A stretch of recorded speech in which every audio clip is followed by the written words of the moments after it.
Normally, on the occasion of a new year, individuals make resolutions. They decide that they wish to have their wishes fulfilled. And I hope that my spiritual children will reconfirm their resolution to be united, to practice their faith correctly and properly and regularly, and to fulfill its meaning both within the Jamaat and to those who live outside the Jamaat.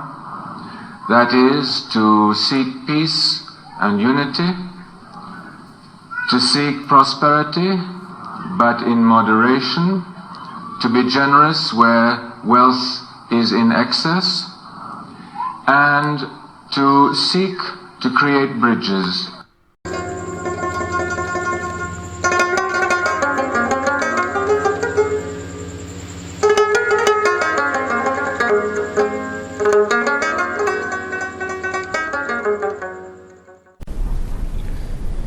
Bismillahirrahmanirrahim.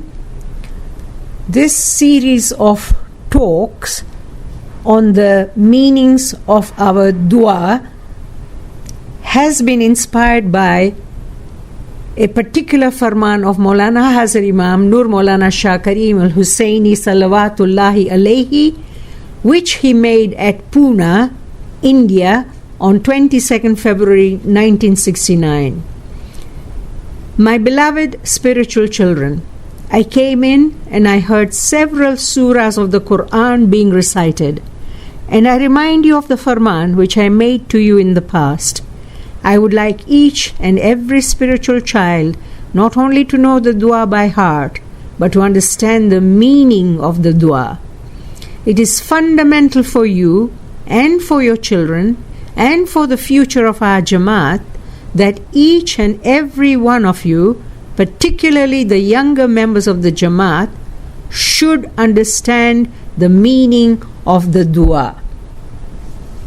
Inspired by this particular farman, this series of talks will explore the deeper, the esoteric, the batini meanings of our dua.